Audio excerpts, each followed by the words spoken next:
کرنا چاہتے ہیں، اور میں سب دوستوں سے یہی کہوں گا کہ یہ جو اتھارٹی کا معاملہ اسٹیبلشمنٹ نے اپنے ہاتھ پہ رکھا ہوا ہے کہ اسمبلیاں میں بھی ان کی مرضی کے مطابق ہوں گی، بندے بھی ان کی مرضی کے مطابق ہوں گے، یہاں تک کہ سیاسی پارٹیوں کو کہا جاتا ہے کہ اب یہ امیدوار نہیں دوسرا امیدوار کھڑا کرو، اس کی جگہ فلانا کھڑا کرو۔ تو یہ جو مداخلت ہے ملک کی سسٹم میں، پارلیمنٹ میں جو اتھارٹی ہے، جو عوام کی نمائندہ ہے، تو یہ اسٹیبلشمنٹ کی نمائندہ نہیں ہونا چاہیے، عوام کی نمائندہ ہونا چاہیے، جو آج بدقسمتی سے ایک بار پھر نہیں۔ اس قسم کا تجربہ آپ کے جماعت کے ساتھ ہوا ہے کہ آپ کو کہا گیا ہے کہ اس امیدوار کو کھڑا کر دے اور اس کو نہ کرے؟ یہ نہ پوچھو، کام خراب ہے بہت زیادہ، تھوڑا نہیں ہے، بہت زیادہ ہے۔ بائیں بازو کی طرف بھی دیکھیں، آپ کا سارا رخ دائیں بازو کی طرف ہے۔ میں ویسے بھی تھوڑا سا بائیں موضوع والا ہوں۔ صاحب اس میں دو قسم کی رائے ہے، ایک رائے تو یہ ہے کہ شاید آپ اس مرتبہ حالانکہ آپ ایک بڑے سلجھے ہوئے منجے ہوئے سیاستدان کے طور پہ میں بھی سلجھا ہوا منجا ہوا ہوں۔ نہیں، میں یہ عرض کر رہا ہوں کہ اس دفعہ یہ ایک تاثر ہے کہ شاید آپ اپنے کارڈ جو ہیں وہ اچھے طریقے سے نہیں کھیل سکے، تو آپ مرکز میں بھی ہمیں نظر نہیں آ رہے سیٹل نہیں، اور بلوچستان جہاں ڈیفینیٹلی آپ کو ہونا چاہیے تھا، آپ کی پارٹی کی حکومت بننی چاہیے تھی، آپ وہاں بھی سسٹم سے باہر ہو گئے۔ ایک تو یہ، دوسرا یہ کہ جن کے ساتھ آپ کی دشمنی تھی ان کے ساتھ آپ کی یاری ہے، اور باقی پورے پاکستان کو بشمول اسٹیبلشمنٹ آپ دشمن بنا کے بیٹھ گئے ہیں، تو یہ کیسی؟ یہ کوئی سوال نہیں ہے میرے نزدیک۔ سسٹم سے باہر ہو گئے جیسے ہم ملک سے باہر ہو گئے، ملک کے اندر ہیں، اور میں انشاءاللہ آنے والے دنوں میں یہ بتاؤں گا کہ جو سسٹم کے اندر ہے وہ روئیں گے، اور جو سسٹم سے باہر ہیں وہ جم کر بات کریں گے اور جرأت سے بات کریں گے انشاءاللہ۔ آپ نے تو بڑے بڑے جلسے کیے ہوئے تھے الیکشن سے پہلے، بڑے بڑے جلسے تھے، ہم نے سارے سینئر بیٹھے تھے، اور آپ نے اس سے کچھ دن پہلے کہا تھا کہ بیٹا میں آپ کو ایک بات بتا دوں، ہم نے ساری زندگی الیکشن لڑے ہیں، میری یہ داڑھی الیکشنوں میں سفید ہوئی ہے۔ سن 1965 کا الیکشن مجھے یاد ہے جب بی ڈی سسٹم کا الیکشن تھا، اور پھر سن 70 کا الیکشن میں تو میں نے خود کمپین چلائی ہے اپنے والد صاحب کی۔ تو آج تک الیکشن ہم لڑ رہے ہیں۔ الیکشن کمپین میں ہی پبلک کو پتہ چل جاتا ہے کہ اس حلقے میں کن کن کا آپس میں مقابلہ ہے، کون جیت رہا ہے کون ہار رہا ہے، یعنی اس میں فوراً لوگوں کو پتہ چل جاتا ہے، اور یہاں پر نتائج جو ہے ایسے لوگوں کے حق میں آئے ہیں جو الیکشن میں نظر ہی نہیں آ رہے تھے،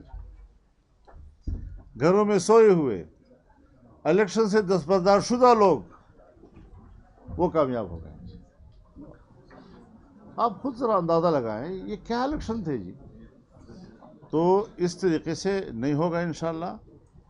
یہ جو آپ سمجھتے ہیں کہ یہ تو ان ہو گئے اور ہم باہر رہ گئے ہیں، یہ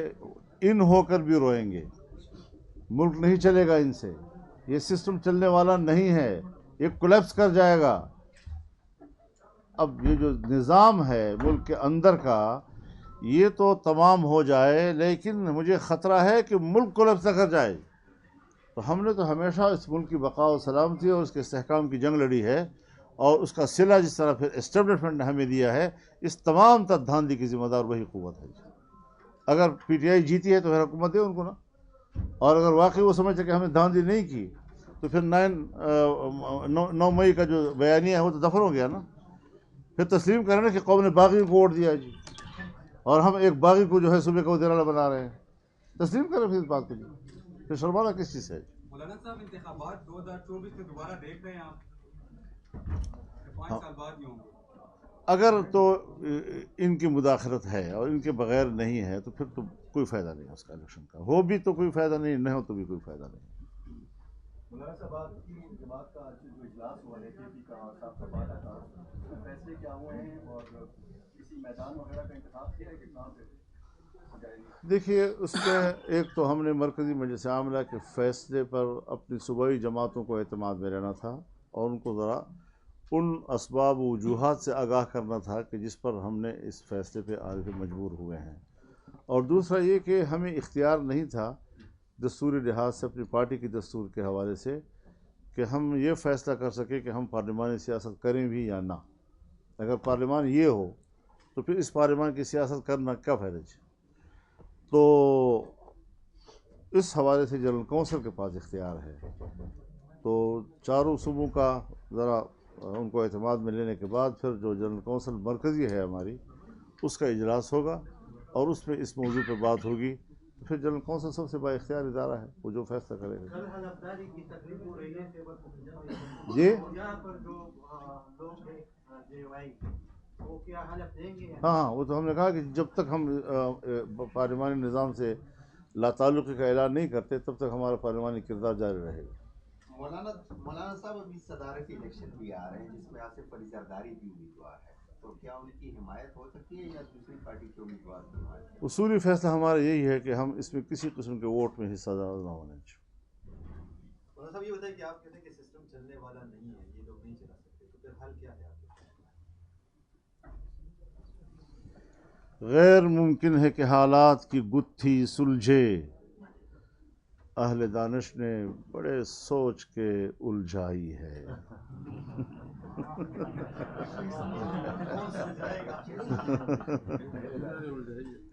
مولانا صاحب ایک خط لکھا گیا ہے IMF کو PTI کی جانب سے, اس پر تنقید کی جا رہی ہے, آپ اس کو کس نظر سے دیکھتے ہیں؟ دیکھیے, میں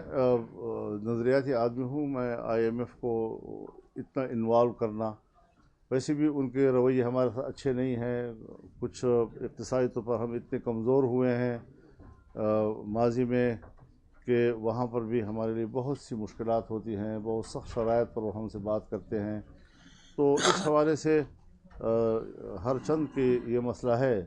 اب جس وقت ہم نے کہا تھا کہ وہ اسمبلی غلط ہے, وہاں پر تو IMF جو ہے اس کے ہاتھ سب کچھ بیچا گیا, ہمارا اسٹیٹ بینک ان کے حوالے کیا گیا, بڑے بڑے اثاثے ان کے حوالے کیے گئے. میرے خیال میں ہمیں کسی باہر کی اداروں کو اس حد تک مداخلت کے لیے دعوت نہیں دینی چاہیے. مولانا صاحب اگر احتجاج آپ کی طرف سے ہو تو پھر PTI کے ساتھ اکٹھے احتجاج کر سکتے یا دوسری بات؟ ایک بات ذہن میں رکھیں جی کہ آپ لوگ خاص طور پر جو ہماری صحافتی دنیا ہے, اگر کہیں پر کوئی آدمی ایک پہلا قدم اٹھاتا ہے تو آپ فوراً اس کو منزل پہ پہنچا دیتے ہیں,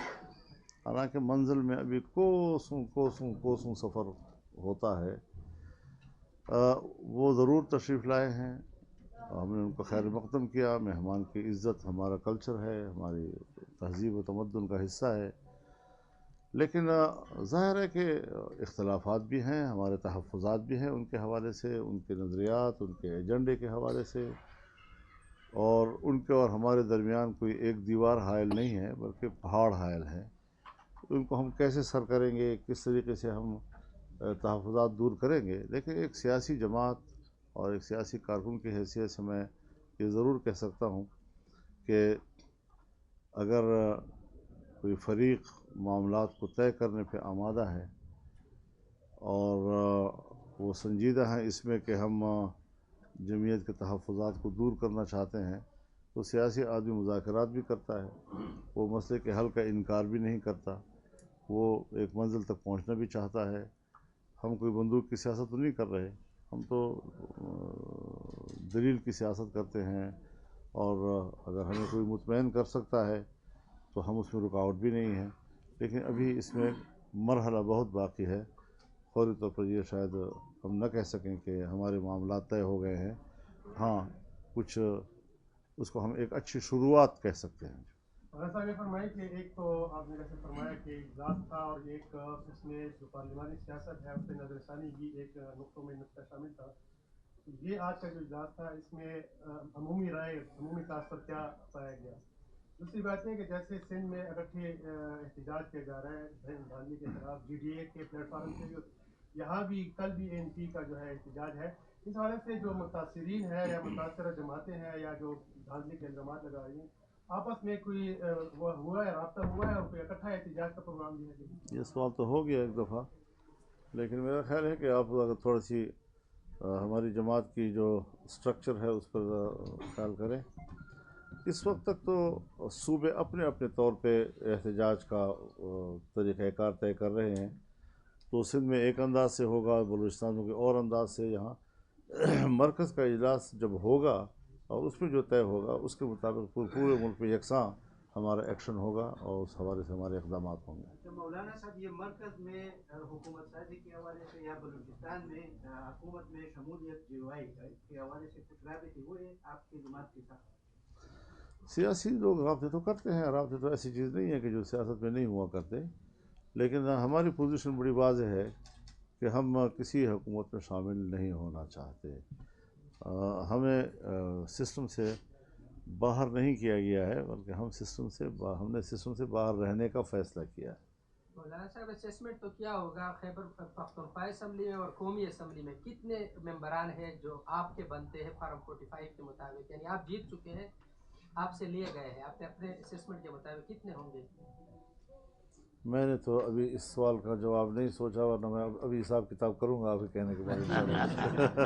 مولانا صاحب 10 برادری کا طریقہ کار کیا تھا، اور دوسرا ہے کہ 8 فروری کے نتائج کے بعد آپ نہیں سمجھتے کہ سائفر اور 9 مئی کا جو بیانیہ تھا وہ ختم ہو چکا ہے، تو عمران خان کو بھی اب رہا ہونا چاہیے؟ میں نے تو گرفتاری کے وقت ہی کہہ دیا تھا، آج تو میں نہیں کہہ رہا، میں نے گرفتاری کے وقت بھی کہا تھا کہ سیاست کا مزہ نہیں آ رہا، کہ میرا مخالف جو ہے وہ بندھا ہوا ہے اور میں آزاد پھر رہا ہوں، تو مقابلے کا مزہ نہیں آ رہا، میں نے کہا۔ تو میں تو کسی سیاستدان کے جیل میں، لیکن اب آگے قانون کا معاملہ ہے، عدالتوں کا مسئلہ ہے، تو وہ معاملات ظاہر ہے کہ انہوں نے خود اپنے طور پر کرنے ہوتے ہیں۔ جہاں میرے سیاسی سوچ کے حوالے سے بات ہے، قطع نظر اس کے کہ کیسز کی نوعیت کیا ہے، میں کسی سیاستدان کی قید میں رہنے کا، ہم خود قید گزار چکے ہیں، کئی سال تک ہم جیلوں میں رہے ہیں، جیل میں آتے جاتے رہے ہیں، تو یہ سیاسی لوگ جیل میں جاتے ہیں، کوئی ایسا مسئلہ نہیں ہے، لیکن یہ نوعیت کیا ہے کیسز کی، کیوں جیل میں ہے، یہ اپنی جگہ پر ہے، لیکن ذاتی طور پر میں کسی سیاستدان کے جیل میں جانے پر نہ خوش ہوتا ہوں، میں سوچتا ہوں اختلاف ہو تو وہ بھی کھلے ہاتھ کرے، ہم بھی کھلے ہاتھ کریں۔ اور دانلی کا طریقہ کار کیا تھا؟ جو دھاندلی کا طریقہ کار ہر پولنگ اسٹیشن کا اپنا اپنا تھا۔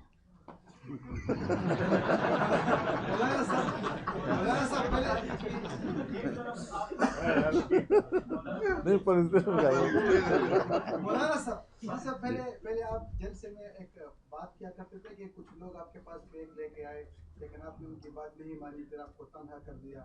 18 کے انتخابات میں، اب 24 میں آپ کو پھر سے تنہا کر دیا، بعد میں کانفرنس جماعت سائڈ پہ کر دی گئی۔ پلان وہی والا ابھی بھی چل رہا ہے کہ نہیں؟ سر اس میں ایک سوال بیگ والا پلان چل رہا ہے کہ اس میں کچھ چینج ہوا ہے؟ جوڑ میں آپ کو ٹھیک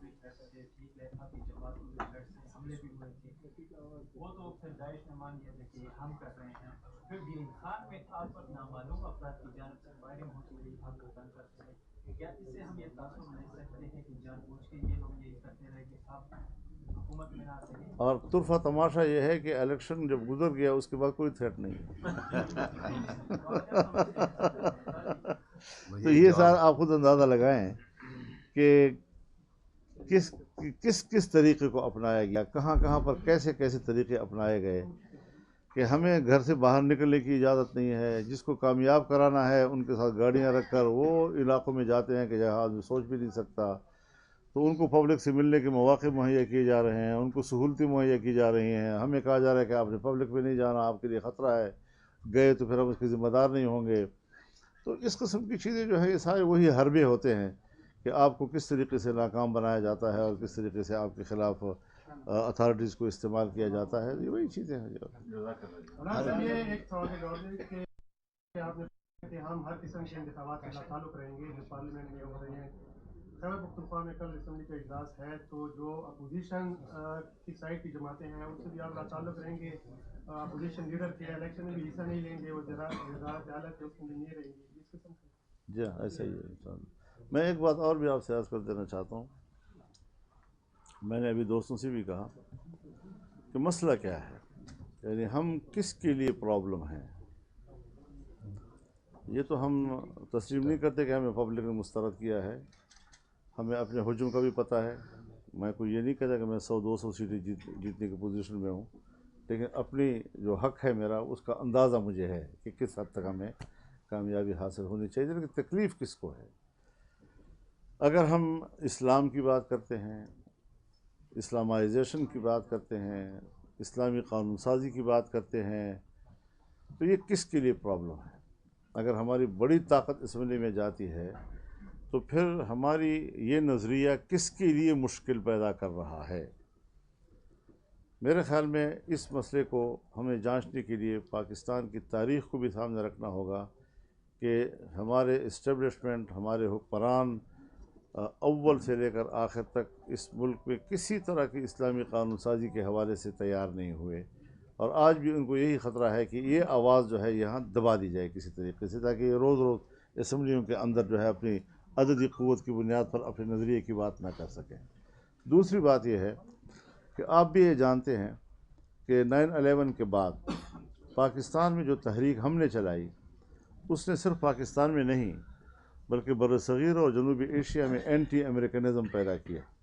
اور اس کو اعتراف کیا، آپ کے صحافی نے اعتراف کیا اس کا جی، میڈیا نے اعتراف کیا اس کا جی۔ تو اس حوالے سے بھی اگر عالمی قوتوں کے مقابلے میں ہم کوئی آواز بلند کرتے ہیں تو ان کی بھی ہدایت یہ ہوتی ہے کہ ان کے ہجوم کو کم کیا جائے، اور پھر ایسے وقت میں جب کہ امارت اسلامیہ کا استحکام امریکہ اور مغربی دنیا کو قبول نہیں ہے،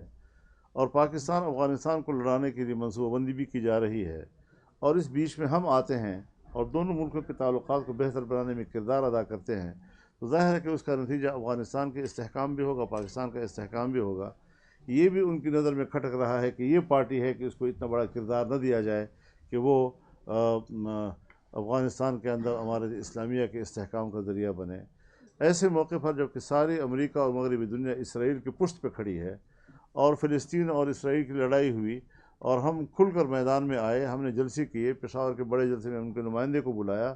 کوئٹہ میں ہوا، کراچی میں ہوا، پھر ہم قطر گئے، ان کی قیادت سے ملے، تو یہ بھی بین الاقوامی دنیا کو بڑا کھٹکا ہے کہ بھئی ایک قوت ایسی ہے کہ جو کھل کر اسرائیل کی مخالفت میں اور فلسطینیوں کے حق میں سامنے آ رہی ہے اور ہمارے لیے مشکلات پیدا کر سکتی ہے، تو ایسے لوگوں کو اسمبلی سے باہر رکھا جائے۔ یہ عوامل ہیں کہ جس کے بارے میں ہم یہ کہہ سکتے ہیں کہ ہماری وجود سے کس کس پر منفی اثر پڑ سکتا ہے، تو وہ سارے لوگ جن پر ہماری طاقت کا منفی اثر پڑتا ہوگا وہ اکٹھے ہو گئے ہیں ہمارے خلاف، اور انہوں نے ہمارے ہجوم کو کم کرنے کے لیے۔ اور آپ حضرات کی اطلاع کے لیے، الیکشن سے پہلے مجھے اطلاع ہو گئی تھی، الیکشن سے پہلے، کہ آپ کے لیے فیصلہ ہو چکا ہے کہ جمعیت کے ہجوم کو اور سکیڑا جائے۔ یہ الیکشن سے پہلے کیسے فیصلہ ہوتا ہے، اور وہی ہوا، تو آپ خود اندازہ لگا رہے اس سے۔ مولانا صاحب یہ بتائیں کہ جو افغانستان کا آپ نے دورہ کیا، کیا وہی وجہ بنی تھی جس میں آپ کو پھر الیکشن میں ہرایا گیا؟ یہ وقت تک کیا کہتا رہا، رات سارے رات یوسف زلیخا کی کہانی سنا رہا تھا، صبح ہوئی تو زلیخا مرد ہے۔ اور یہ جو اجلاس ہوا ہے، یا آپ کی طرف سے کوئی احکامات ہیں حاجی غلام علی صاحب کے لیے کیا کہ انہوں نے کیا کرنا ہے آگے آئندہ کچھ دنوں میں؟ دیکھیے، یہ کوئی مسئلہ ہے ہی نہیں، ایک آئینی منصب ہے، اور ہم اسموتھلی آگے جائیں گے۔ اگر یہ فیصلہ ہوا کہ بھئی ان کو، تو ہم اپنی کوئی پارٹی کا بندہ لانا چاہتے ہیں، کوئی اصرار نہیں ہے ہمارا، لیکن جماعت نے اس حوالے سے کوئی ایسی رائے قائم نہیں کی، نہ ہم اس کو کوئی سیاسی منصب سمجھتے ہیں کہ احتجاجاً مستعفی ہو جائیں۔ ایک ریاستی منصب ہے، آئینی منصب ہے، اور ہم اسموتھلی سمجھتے ہیں کہ اس پر ہم کوئی سیاست نہ کرے تو اچھا ہے۔ مولانا صاحب، آپ نے جو باتیں کی ہیں تو ان کے جو مطلب بیرونی عوامل ہیں اس میں، تو پھر تو پی ٹی آئی اور آپ کا جو نعرہ ہے غلامی نامنظور والا، یہ مطلب مشترکہ ایک نعرہ ہے، تو ان نکات پہ کوئی اتحاد ہو سکتا ہے؟ یہ سوال ایسا ہے کہ اس دعوے کو پہلے ہم تسلیم کرتے ہیں یا نہیں کرتے، پہلے سوال تو یہ ہے۔ بہت شکریہ آپ حضرات کا، بڑی نوازش۔